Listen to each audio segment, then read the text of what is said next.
नमस्ते प्रिय दर्शकों, एक बार फिर आपका स्वागत है आपके अपने YouTube चैनल ज्ञान गंगा पर। प्रिय दर्शकों, इस दुनिया में भाई भाई का दुश्मन क्यों बन जाता है? धोखा देकर भाई की संपत्ति क्यों हड़प लेता है? आइए इस कहानी के माध्यम से समझते हैं। एक बार की बात है, एक तालाब के किनारे एक पेड़ पर तोता और मैना रहा करते थे। तोता मैना के पास बैठा हुआ था। मैना ने तोते से पूछा, मैं जंगल से उड़ते हुए आ रही थी। मैंने देखा कि भाई भाई की जान का दुश्मन बना हुआ है। भाई भाई की संपत्ति हड़पने में लगा हुआ है। भाई भाई की पत्नी को छीनने में लगा हुआ है। एक भाई दूसरे भाई को धोखा देने में लगा हुआ है। हे स्वामी, जब मैंने यह नजारा देखा तो मेरा मन विचलित हो गया। इसीलिए मैं आपसे 2 प्रश्न पूछना चाहती हूँ। यदि आप मेरे प्रश्नों का उत्तर देकर मेरे मन को संतुष्ट कर दें तो आपकी बड़ी कृपा होगी।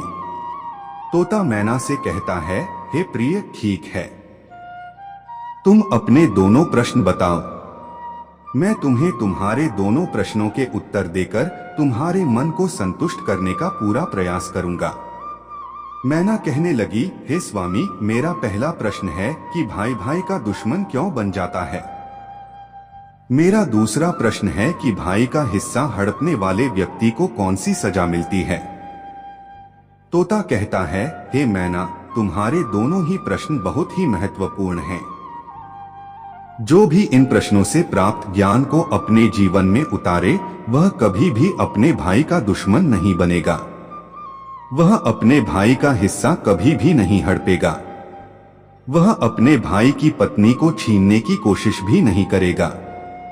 मैं तुम्हें तुम्हारे दोनों प्रश्नों के उत्तर देने से पहले एक छोटी सी कहानी सुनाता हूं। इस कहानी को बहुत ही ध्यान से सुनना।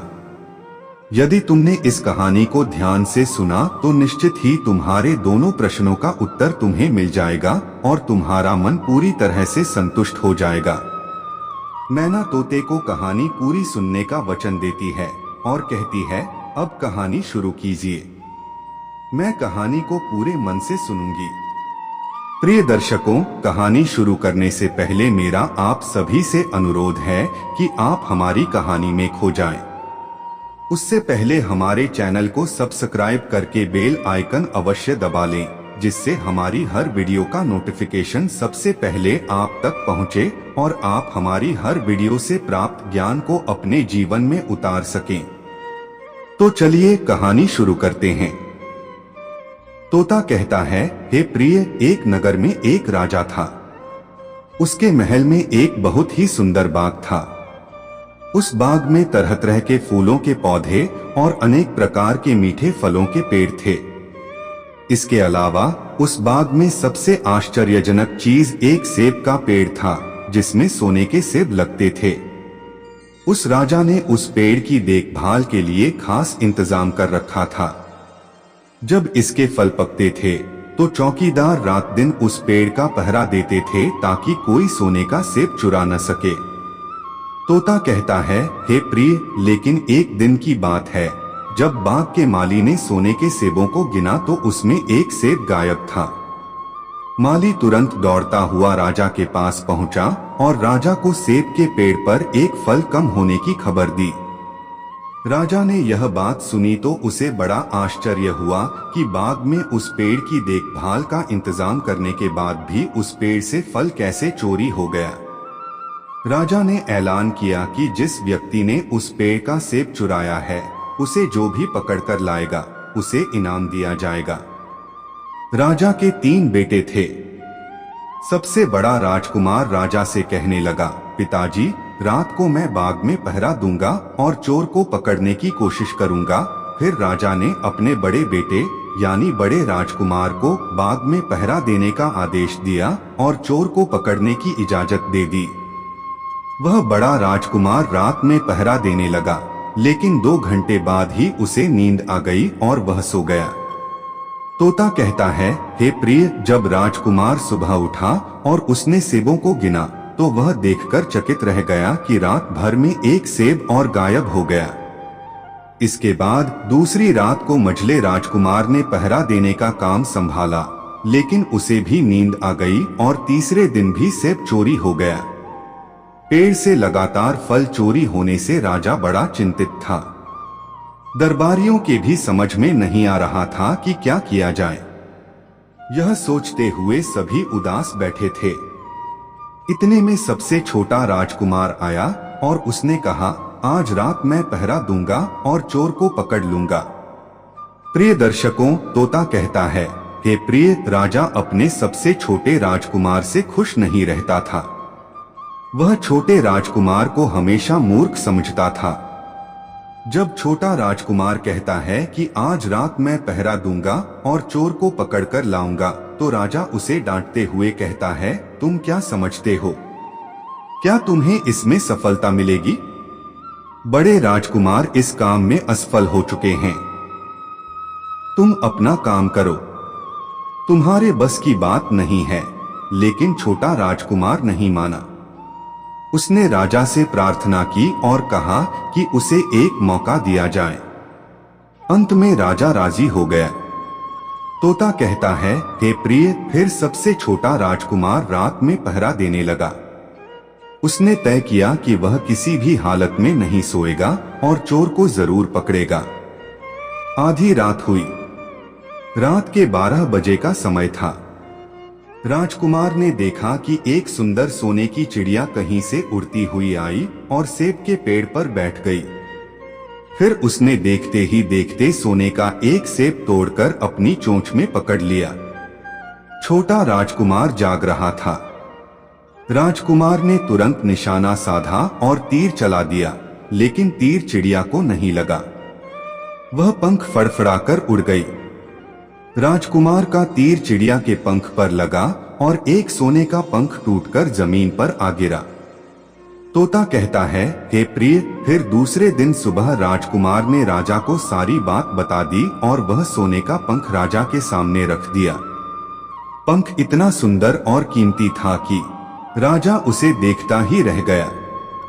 राजा ने कहा, अगर उस चिड़िया का एक पंख इतना सुंदर है तो चिड़िया कितनी सुंदर होगी। मैं चाहता हूं कि उस चिड़िया को पकड़कर ला। तोता कहता है, हे प्रिय, फिर सबसे पहले बड़ा राजकुमार इस काम के लिए रवाना हुआ। चलते चलते वह एक जंगल में पहुंचा। वहां उसने एक लोमड़ी को एक पेड़ के नीचे आराम करते देखा। राजकुमार ने शिकार के लिए मौका देखकर तीर अपने धनुष पर चढ़ा लिया। वह तीर छोड़ने ही वाला था कि लोमड़ी चिल्लाकर बोली, राजकुमार, मुझे मत मारो। मुझे पता है कि तुम सोने की चिड़िया की खोज में निकले हो। तुम मेरी राय मानो तो तुम्हारा काम जल्दी पूरा हो जाएगा। इसी रास्ते से सीधे चले जाओ। शाम होने पर तुम एक गांव में पहुंचोगे।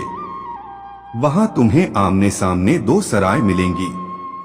एक सराय खूब सजी सजाई होगी और दूसरी सराय बहुत ही भद्दी दिखाई देगी।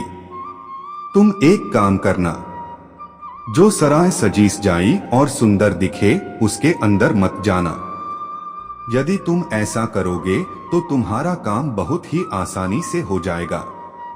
तोता कहता है, हे प्रिय, लोमड़ी की बात सुनकर बड़े राजकुमार को हंसी आ गई। उसने चिल्लाकर कहा, भाग जा यहां से, मुझे तेरी सलाह की जरूरत नहीं है। ऐसा कहकर बड़े राजकुमार ने लोमड़ी पर तीर छोड़ दिया, लेकिन लोमड़ी बहुत चालाक थी। वह बचकर भाग गई। बड़ा राजकुमार आगे चला गया। शाम को जब वह गांव में पहुंचा तो उसने देखा कि सचमुच सड़क के किनारे 2 सराय थीं। एक सराय सजी सजाई थी और वहां से लोगों के नाचने गाने की आवाज आ रही थी। वहीं दूसरी सराय बहुत भद्दी थी और वहां अंधेरा था। राजकुमार ने लोमड़ी की बात पर ध्यान नहीं दिया। वह सजी सजाई सराय में ठहर गया। थोड़ी देर में वह भूल गया कि वह असल में सोने की चिड़िया की खोज में निकला था, क्योंकि जो भी व्यक्ति उस सजी सजाई सराय के अंदर जाता वह अपने काम को भूल जाता। इसीलिए बड़ा राजकुमार भी उस चिड़िया के बारे में भूल गया। जब काफी समय बीत गया और बड़ा राजकुमार नहीं लौटा तो मझला राजकुमार सोने की चिड़िया की खोज में निकल पड़ा। वह भी जंगल में पहुंचा और उसी लोमड़ी से मिला। लोमड़ी ने मझले राजकुमार को भी वही सलाह दी जो बड़े राजकुमार को दी थी, लेकिन मझले राजकुमार ने भी लोमड़ी की बात पर कोई ध्यान नहीं दिया। शाम को जब वह गांव में पहुंचा तो वह भी सजीस जाई सराय में ठहर गया। वहां के नाच गाने के रंग में मस्त होकर वह भी अपना काम भूल गया। यहाँ तक कि उसे घर लौटने की भी सुध नहीं रही। तोता कहता है, हे प्रिय, अंत में सबसे छोटे राजकुमार ने राजा से कहा, यदि बड़े और मझले राजकुमार असफल हुए हैं तो मैं सफल होकर दिखाऊंगा। राजा ने कहा, तुझे सफलता कैसे मिल सकेगी? लेकिन छोटे राजकुमार ने जिद की। अंततः राजा ने उसे इजाजत दे दी। तोता कहता है, हे प्रिय, छोटा राजकुमार तैयार होकर सोने की चिड़िया की खोज में निकल गया। वह भी चलते चलते जंगल में पहुंचा। उसे भी लोमड़ी मिली। राजकुमार ने लोमड़ी की बात ध्यान से सुनी। फिर उसने कहा, ठीक है, मैं वैसा ही करूंगा जैसा तुम कहती हो। तुम जाओ, मैं तुम्हें नहीं मारूंगा। छोटे राजकुमार की बात सुनकर लोमड़ी खुश हो गई। वह बोली, तुम सबसे अच्छे लड़के मालूम पड़ते हो। तुमने मेरी बात का मजाक नहीं बनाया और मुझ पर तीर नहीं चलाया। मैं तुमसे बहुत खुश हूं और तुम्हारी मदद करूंगी। आओ, तुम मेरी पूंछ पर बैठ जा। मैं तुम्हें उस सराय तक पहुंचा दूंगी जहां तुम्हें रुकना है। वहां देखते ही देखते लोमड़ी की पूंछ काफी बड़ी हो गई। राजकुमार उस पर बैठ गया। उसके बैठते ही लोमड़ी हवा में उड़ने लगी। थोड़ी ही देर में वह मैदानों और पहाड़ों को पार करके गांव में जा पहुंची। राजकुमार ने लोमड़ी की सलाह मानकर पुरानी और भद्दी सराय में डेरा डाल दिया। वह सजीस जाई सराय में नहीं गया। तोता कहता है, हे प्रिय, फिर दूसरे दिन सुबह उठकर जब वह आगे बढ़ा तो कुछ दूर चलने पर उसे लोमड़ी फिर से रास्ते में मिल गई। लोमड़ी ने उससे कहा, अब मैं तुम्हें बताती हूँ कि आगे क्या करना है। सीधे चलते जाओ। आगे चलने पर तुम्हें एक बड़ा किला मिलेगा। वहां सिपाही पहरा दे रहे होंगे। तुम उनसे डरना मत। सीधे अंदर चले जाना। उस समय सिपाही सो रहे होंगे। किले के अंदर लकड़ी के पिंजरे में सोने की चिड़िया बंद मिलेगी। चिड़िया को पिंजरे सहित उठाकर बाहर ले आना। लेकिन एक बात याद रखना, चिड़िया के पास एक सुंदर सोने का पिंजरा भी होगा। उसे मत छूना। यदि तुमने चिड़िया को उस पिंजरे में रखा तो पछताओगे। लोमड़ी ने राजकुमार को अपनी पूंछ पर बिठाया और किले तक पहुंचा दिया। तोता कहता है, हे प्रिय, राजकुमार ने देखा कि सिपाही सचमुच सो रहे थे। वह बिना डरे किले में घुस गया। थोड़ी ही देर में वह उस कमरे में पहुंच गया जहां सोने की चिड़िया एक लकड़ी के पिंजरे में बैठी थी। पिंजरे के पास 3 सोने के सेब पड़े थे। राजकुमार ने फौरन पहचान लिया कि यह सेब उसके पिता के बाग के थे। चिड़िया इतनी सुंदर थी कि राजकुमार उसे देखता ही रह गया। लेकिन पास में रखे सोने के सुंदर पिंजरे को देखकर उसके मन में लालच आ गया। उसने चिड़िया को लकड़ी के पिंजरे से निकालकर सोने के पिंजरे में डाल दिया। जैसे ही चिड़िया सोने के पिंजरे में आई, वह जोर जोर से चिल्लाने लगी। राजकुमार पिंजरे को उठाकर कमरे से बाहर भी नहीं निकल पाया था, क्योंकि चिड़िया के शोर मचाने पर उसकी आवाज से सिपाही कमरे में पहुंच गए और उन्होंने राजकुमार को पकड़ लिया। तोता कहता है, हे प्रिय, फिर राजकुमार को अपनी भूल का पता चला। उसे याद आया कि लोमड़ी ने उसे क्या कहा था। लेकिन अब क्या हो सकता था?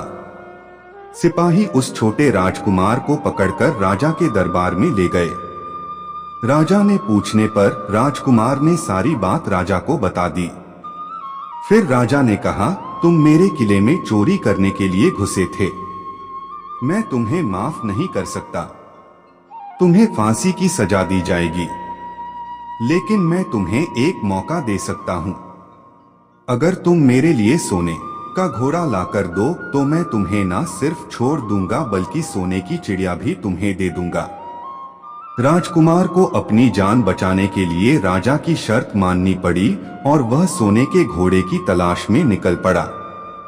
किले के बाहर जाने पर छोटे राजकुमार ने देखा कि लोमड़ी उसका इंतजार कर रही थी। उसने लोमड़ी को सारी बातें बताईं।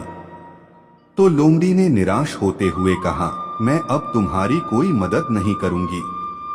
तुमने मेरे कहने के अनुसार काम नहीं किया। मैंने जिस तरह से कहा था, अगर तुम उस तरह से काम करते तो मुसीबत में नहीं फंसते और सोने की चिड़िया भी तुम्हारे हाथ में होती। तोता कहता है, हे प्रिय। फिर वह राजकुमार बोला, मुझे माफ कर दो, मुझसे गलती हो गई। मेरा काम तुम्हारी सहायता के बिना नहीं चलेगा।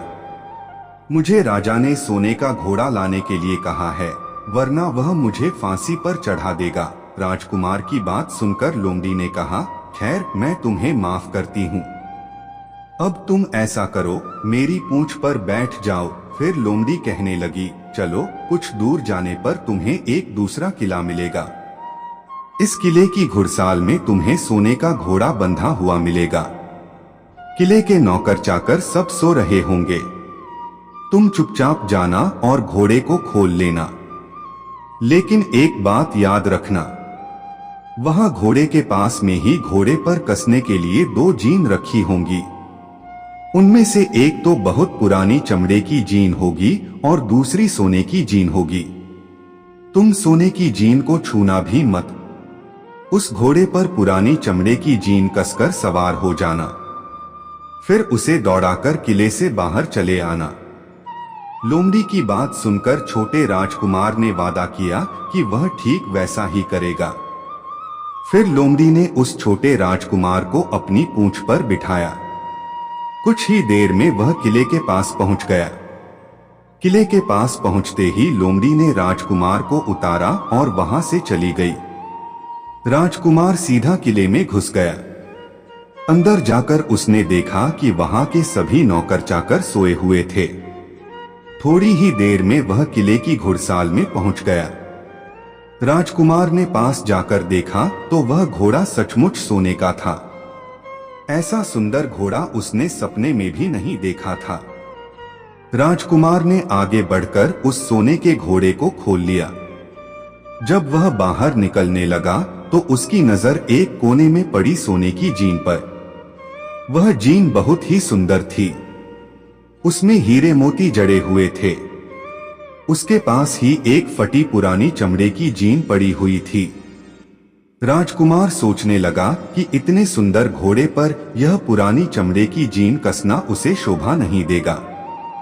ऐसा सोचकर उसने सोने की जीन उठा ली और घोड़े पर कसना शुरू कर दिया।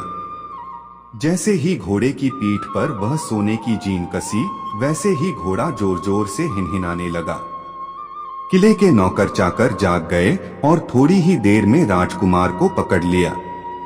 तोता कहता है, हे प्रिय। राजकुमार को सिपाहियों ने हाथ बांधकर अपने राजा के सामने पेश किया। राजा ने कहा, तुम मेरे किले में चोरी करने आए थे।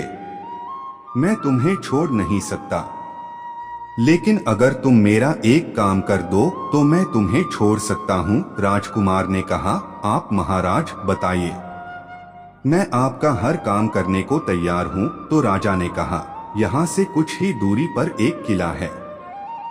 उसमें बहुत सुंदर राजकुमारी रहती है। अगर तुम अपनी जान बचाना चाहते हो तो उस राजकुमारी को मेरे पास लेकर आओ। यदि तुम ऐसा कर दोगे तो मैं तुम्हें छोड़ दूंगा। तोता कहता है, हे प्रिय। बेचारा राजकुमार फिर से एक नई मुसीबत में फंस गया। उसे मजबूर होकर राजा की शर्त माननी पड़ी। अब वह सोने के किले की खोज में निकल पड़ा। कुछ दूर चलने पर उसे वह लोमड़ी फिर मिल गई।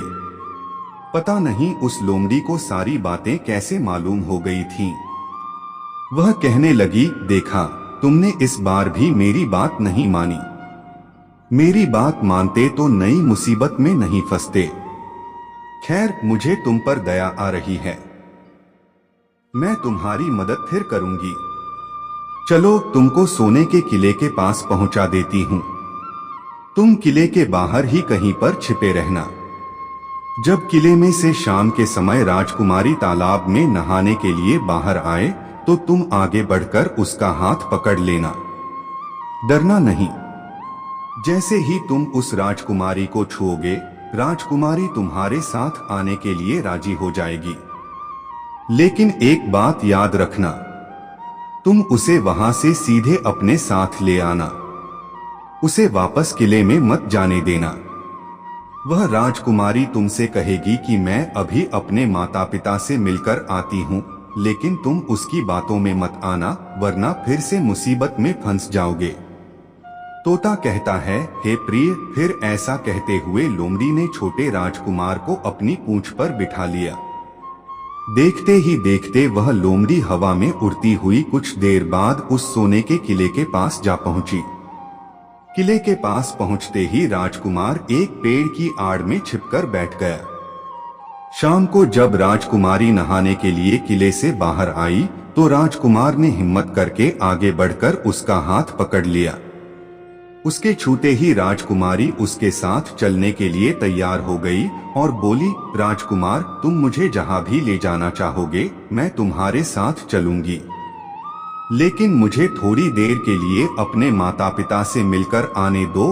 राजकुमार ने लोमड़ी की बात को याद किया और कहा, नहीं नहीं, ऐसा नहीं करना, मेरे साथ चलना पड़ेगा। लेकिन राजकुमारी रोने लगी। इतनी सुंदर राजकुमारी थी कि राजकुमार उसका रोना नहीं देख सका और उसका मन पिघल गया।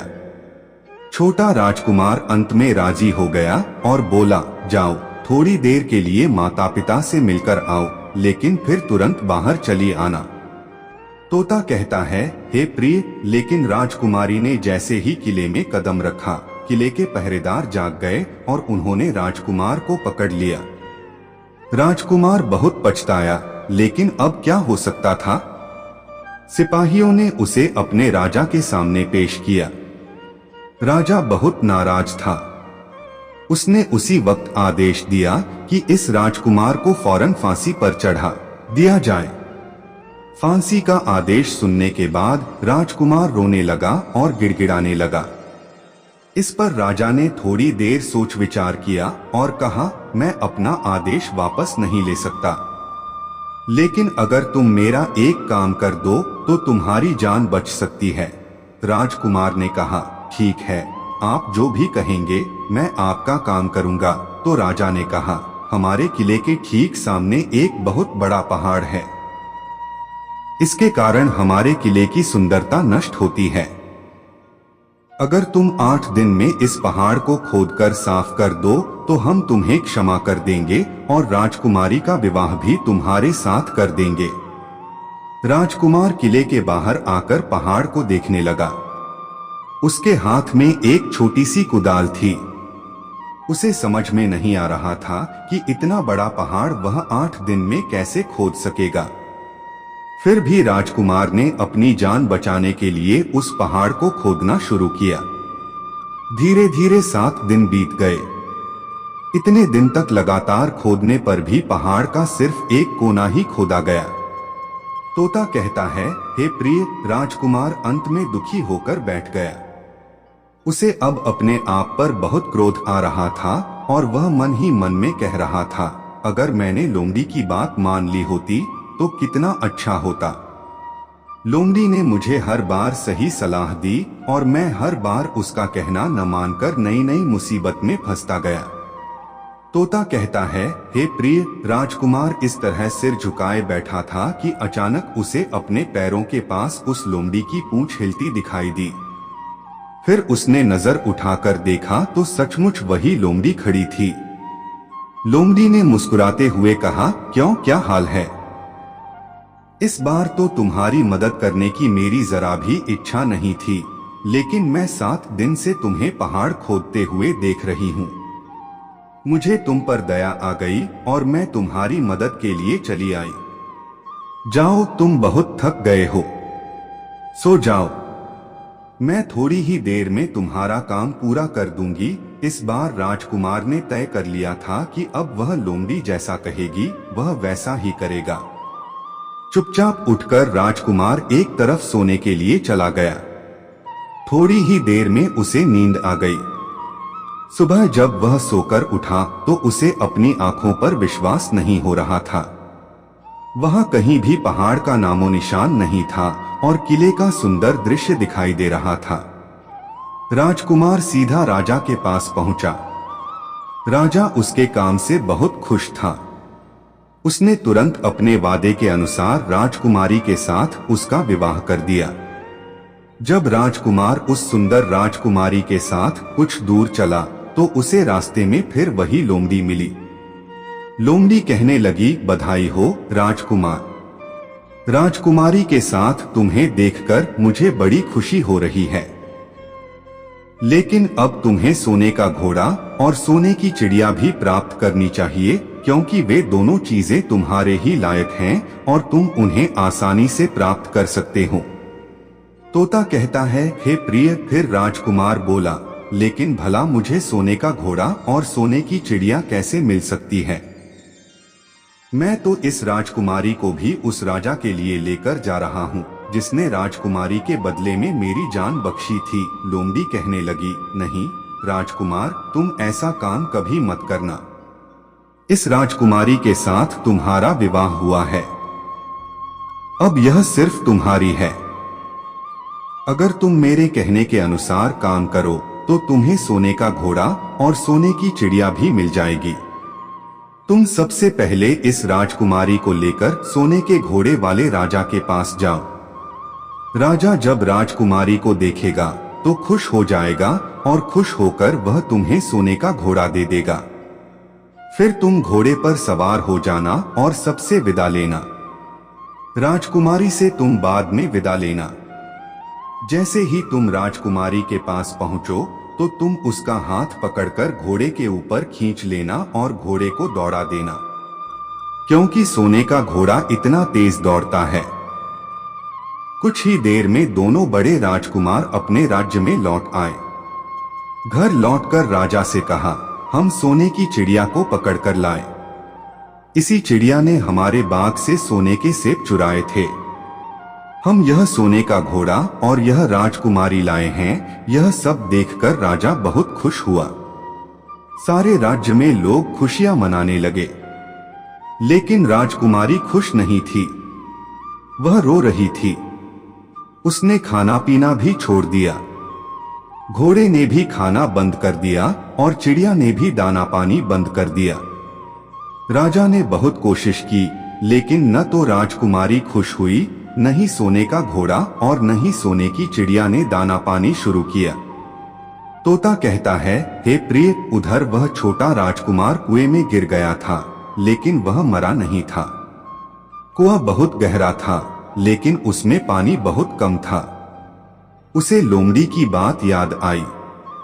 वह पछताने लगा और सोचने लगा, अगर मैंने लोमड़ी का कहा मान लिया होता और घोड़े से उतरकर इस कुएं की दीवार पर नहीं बैठता और मैंने अपने दोनों लालची भाइयों की मदद न की होती तो शायद आज मैं इस कुएं में न पड़ा होता। तोता कहता है, हे प्रिय। राजकुमार ने जैसे ही लोमड़ी को पुनः याद किया, लोमड़ी कुएं पर आ पहुंची और बोली, देखा राजकुमार, मैंने पहले ही तुम्हें समझाया था कि किसी कुएं की दीवार पर मत बैठना और ऐसे आदमियों की मदद मत करना जिन्हें फांसी दी जाने वाली हो, लेकिन तुम नहीं माने। खैर चलो, अब आखिरी बार मैं तुम्हारी मदद कर देती हूँ। तुम मेरी पूंछ पकड़कर कुएं से बाहर निकल आओ। ऐसा कहकर लोमड़ी ने अपनी पूंछ कुएं में लटका दी। देखते ही देखते पूंछ इतनी लंबी हो गई कि कुएं के तल में पड़े राजकुमार के पास तक जा पहुंची। राजकुमार पूंछ को पकड़कर कुएं से बाहर निकल आया। फिर लोमड़ी ने उससे कहा, अब तुम अपने घर जाओ, लेकिन जरा होशियार रहना। तुम्हारे भाई तुम्हारी जान के दुश्मन हैं। वे लोग निश्चित रूप से तुम्हें मार देंगे। तोता कहता है, हे प्रिय। वह राजकुमार घर की ओर चल पड़ा। एक भिखारी को उसने अपने सुंदर कपड़े दान में दे दिए। और उसके फटे पुराने कपड़े पहन लिए। इस तरह भेष बदलकर वह छोटा राजकुमार अपने किले में पहुंच गया। वहां उसके पहुंचने पर एक बड़ी आश्चर्यजनक बात हुई। सोने का घोड़ा खुशी से नाचने लगा और दाना खाने लगा। सोने की चिड़िया अपने पिंजरे में खुशी से फुदकने लगी और गाना गाने लगी। राजकुमारी ने भी अपने आंसू पोंछ लिए और वह भी खुश दिखाई देने लगी। इतना होने पर भी राजा की समझ में कुछ नहीं आया। फिर उसने राजकुमारी से इस खुशी का कारण पूछा। राजकुमारी बोली, मैंने तो पहले ही आपको सारी कहानी बता दी थी। आपके बड़े और मझले राजकुमार ने छोटे राजकुमार के साथ धोखा किया है। इन्होंने आपके साथ भी धोखा किया है, लेकिन अब आपका छोटा राजकुमार यहाँ पहुंच चुका है, इसलिए मुझे बहुत खुशी हो रही है। उसी के साथ मेरी शादी हुई है और मैं उसी के साथ खुश रह सकती हूँ। फिर राजकुमारी ने इतनी बात कहकर मैलिफ्टे पुराने कपड़े पहने एक आदमी की तरफ इशारा किया और बोली, महाराज वो देखो, आपका छोटा राजकुमार खड़ा है। तोता कहता है, हे प्रिय, राजा ने भी अपने छोटे राजकुमार को पहचान लिया और अपने छोटे बेटे के बारे में विचार बदल दिए।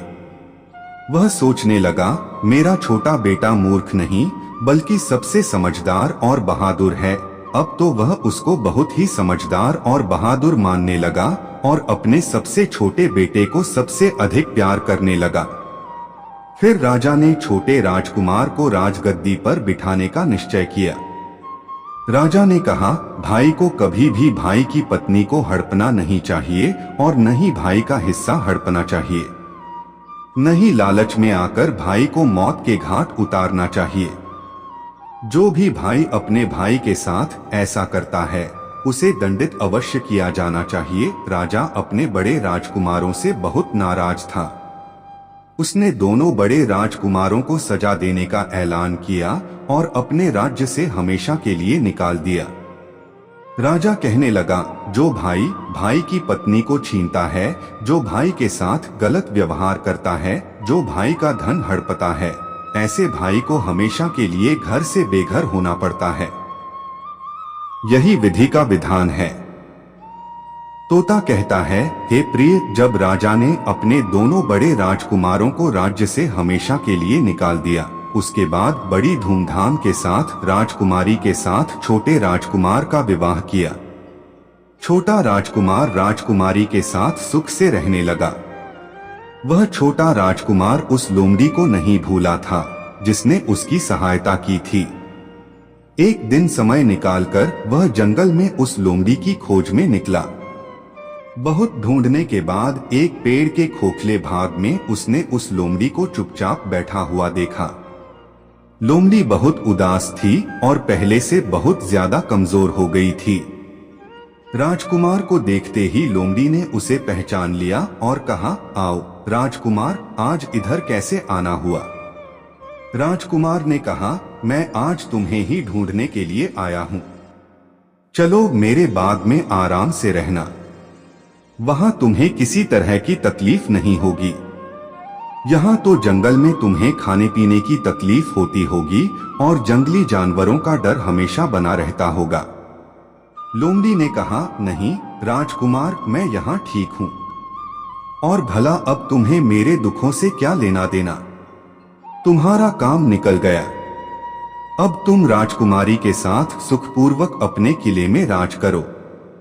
तोता कहता है, हे प्रिय, लोमड़ी की बात सुनकर छोटा राजकुमार बोला, नहीं, तुमने मेरा बड़ा उपकार किया है। मैं तुम्हें इनाम देना चाहता हूँ और अपने साथ ही रखना चाहता हूँ। राजकुमारी भी बहुत खुश होगी, वह भी तुमसे मिलना चाहती है। लोमड़ी ने कहा, अगर तुम सचमुच मुझे इनाम देना चाहते हो तो मेरा एक काम कर दो। मैंने तुमसे पहले भी कहा था कि तुम तीर चलाकर मुझे मार दो, इसी से मेरा लाभ होगा। असल में मैं तुम्हें अपनी कहानी सुनाती हूँ। एक जादूगर ने मुझ पर जादू कर रखा है। मैं लोमड़ी नहीं हूँ। मुझे उसके जादू के प्रभाव से लोमड़ी के रूप में रहना पड़ रहा है। मैं तो उस देश का राजकुमार हूँ जहाँ की राजकुमारी से तुम्हारा विवाह हुआ है। असल में वह राजकुमारी मेरी छोटी बहन है जिसके साथ तुम्हारी शादी हुई है। अगर तुम तीर चलाकर मुझे मार दोगे तो मैं इस जादू के प्रभाव से मुक्त हो जाऊंगा और फिर से राजकुमार बनकर अपने देश लौट सकूंगा। छोटा राजकुमार इस बात को सुनकर एकदम से आश्चर्य में पड़ गया। फिर उसने फौरन अपने धनुष पर तीर चढ़ाया और लोमड़ी के ऊपर छोड़ दिया।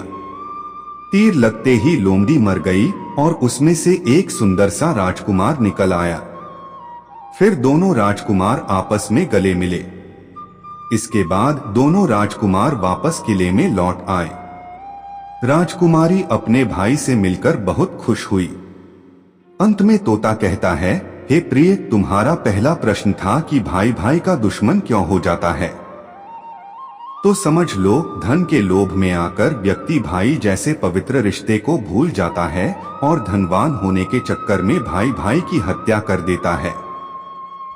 मगर राजकुमार के भाइयों की तरह जो भाई ऐसा करता है, एक दिन उसका सर्वनाश हो जाता है।